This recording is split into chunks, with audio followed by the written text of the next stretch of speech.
घरका पिछुतिया चन्दन एक गछिया रे तोता मैनाली हले बसेर लानमा रे तोता मैनाली हले बसेर लानमा सुती गइली तोता हो सुती गइले मैना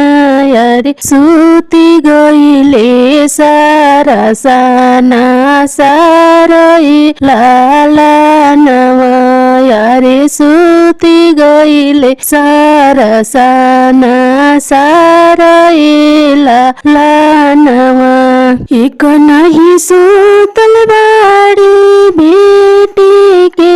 पापा हे आए जीनिका दहे जावा के सोचाए लानमा रे जीनिका दहे जावा के सोचाए लानमा मिनती से बोलेली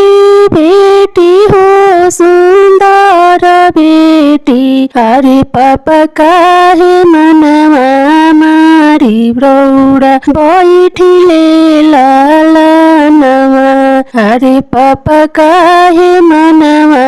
मारी रौडा बैठिले लानमा अंगूठी त दिहानी बेटी चयन नाही दिहानी अरे यही से बैठी मनवा मारी लानमा अरे यही से